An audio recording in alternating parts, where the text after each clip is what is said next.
దేశవ్యాప్తంగా జరుగుతున్నటువంటి ఏదైతే నీట్ ప్రశ్నపత్రం లీకేజ్లో మరి లక్షలాది మంది విద్యార్థులు ఒక సిజేపీగా ఏర్పడి కాక్రోచ్ జనతా పార్టీగా ఏర్పడి ఈరోజు ఢిల్లీలో జంతర్ మంతర్ వద్ద పెద్ద ఎత్తున ఉద్యమాలు చేయడం మనం చూసినాం. దాదాపు మళ్ళీ దేశవ్యాప్తంగా యువత అనేది రోడ్ల మీదకి వచ్చి ఇంత పెద్ద ఎత్తున నిరసన దాదాపు కొన్ని సంవత్సరాలలో మళ్ళా ఇదే అని మనందరికీ తెలుసు.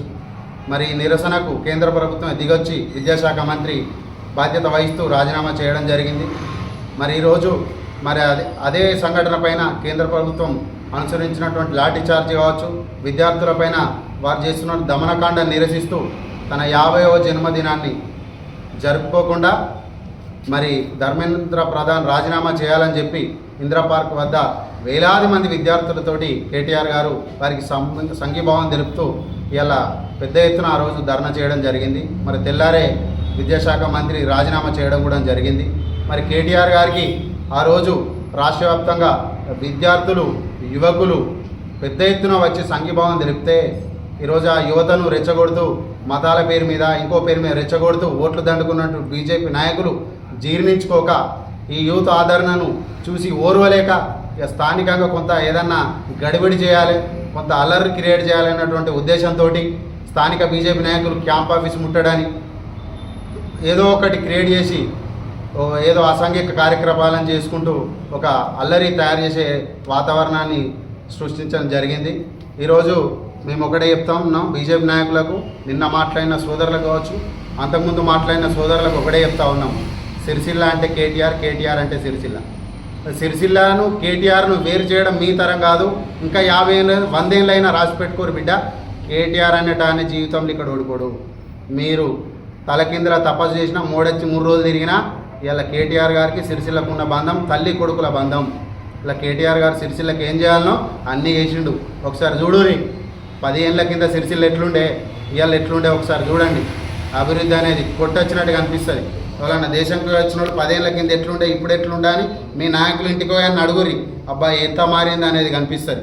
ఇలా చిల్లర మల్లర మాటలు మాట్లాడుతూ ఇలా మేము చేయాలి, ముట్టడి చేయాల్సి వస్తే బీజేపీ నాయకుల ఇల్లు ముట్టడి మేము చేయాలి. ఇలా విద్యాశాఖ మంత్రి రాజీనామా చేసిండు నీటు ప్రశ్నపత్రం లీకేజ్ అయితే. ఇలా నీ కొడుకు ఫోక్సో కేసులో అరెస్ట్ అయింది కదా, జైలు నుండి వచ్చిండు కదా, దానికి నైతిక బాధ్యత వహిస్తూ నువ్వు రాజీనామా చేయాలి. నువ్వు రాజీనామా చేయించే విధంగా మేము మీ ఇల్లు ముట్టడి చేయాలి. అడ్డం దొడ్డమైనటువంటి పసలైన ఆరోపణలు చేస్తూ ఉన్నారు. తస్మా జాగ్రత్త బీజేపీ నాయకులారా. నిన్న ఒక సోదరుడు మాట్లాడిండు, మాటలమాది అనేటువంటి వ్యక్తి పైన ఇష్టం వచ్చినట్టు మాట్లాడిండు.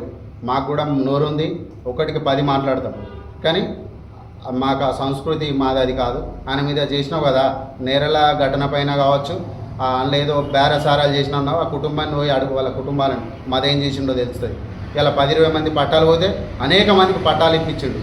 అక్కడ టెక్నికల్గా ఎవరో ఒకళ్ళు ఇద్దరు ఏదో చెప్పిందని నమ్ముకొని నువ్వు మాట్లాడకు.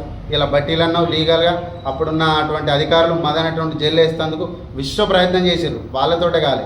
ఇలా పాపం 1 రూపాయి కూడా ఎక్కడ కూడా ఒక అవినీతి కానీ ఏది కానీ లేకుండా మచ్చలేని నాయకునిగా మాటలమాది ఉన్నాడు. ఆయనను పట్టుకొని ఇష్టం వచ్చినట్టు మాట్లాడుతూ ఉన్నాం.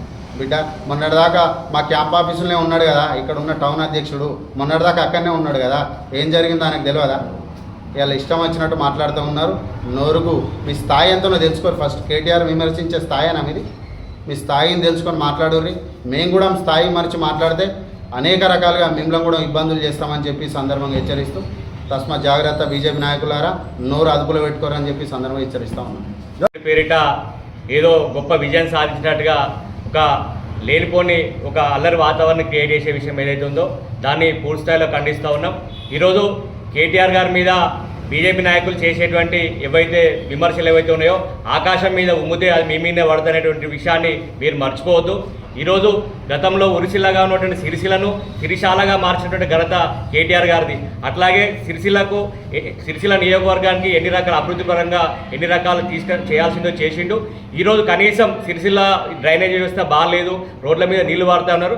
మీ ఎంపీ గారికి చాతనైతే ఆ వ్యవస్థను మార్చేందుకు మీరు ప్రయత్నం చేయాలని చెప్పేసి కూడా తెలియజేస్తున్నాం. దాంతోపాటుగా ఈరోజు బీజేపీ నాయకులు ఈరోజు అర్థం పర్థం లేని విమర్శలు చేస్తూ ఉన్నారు. మొన్నటి మున్సిపల్ ఎన్నికల్లో మీ యొక్క సత్తా, మీ యొక్క విధి విధానం ఏందనేది ప్రజలు ఓట్ల ద్వారా తేల్చి చెప్పారు. దాన్ని గమనించుకొని ఏదో కేటీఆర్ గారి మీద మాట్లాడినంత మాత్రాన మీరు హీరోలు అవుతారని చెప్పేసి అనుకోవద్దని చెప్పేసి కూడా చెప్తా ఉన్నాం. దాంతోపాటుగా ఈరోజు ఏ విమర్శ చేసినా అర్థవంతంగా ఉండాలి. ఇలా తోటి దళిత సోదరులు ఒక మన దళిత సోదరుని విమర్శించడం అనేది కూడా కరెక్ట్ అయినటువంటి చర్య కాదు. ఎందుకంటే ఇప్పుడిప్పుడే దళిత సమాజం, దళిత యువకులు కానీ మనం అందరం ఎదుగుతూ ఉన్నాం. ఈరోజు మనం ఏ పార్టీలో ఉన్నప్పుడు కూడా ఒకరికొకరు విమర్శలు కూడా ఒక అర్థవంతంగా ఉండాలి. నోరు ఉంది కదా ఏది పడితే అది మాట్లాడతామంటే కూడా మేము ఊకము. ఖచ్చితంగా ఈరోజు బండి సంజయ్ గారి గురించి కానీ బీజేపీ గురించి మాట్లాడాల్సి వస్తే ఈరోజు ఫోక్సో కేసులో రాష్ట్ర వ్యాప్తంగా ఒక మైనర్ అమ్మాయిని వేధించినటువంటి కేసులో ఈరోజు కేంద్ర హోం సహాయ శాఖ మంత్రి కొడుకు నిందితుడు, పూర్తిగా తన మీద కేసు అయింది, అది విచారణ జరిపారు, చేసింది కూడా నిజమని చెప్పారు.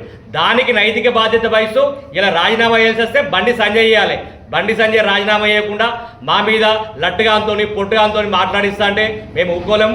మేము ఉద్యమాలు చేసిన బిడ్డలము, మేము నిగ్గారసైనటువంటి కేసీఆర్ ఉద్యమాన్ని వంచుకున్నటువంటి వారసులం కాబట్టి మా మీద అవాకులు చెవాకులు పెడితే మాకు కూడా నోరుంది, మస్తు మాట్లాడతాం. మీరు కూడా దయచేసి ఏదైనా రాజకీయాల అభివృద్ధి వైపు ముందుకు పోవాలి తప్ప కానీ వ్యక్తిగత విమర్శలకు తావియొద్దని చెప్పేసి కూడా మేము విన్నవిస్తాం.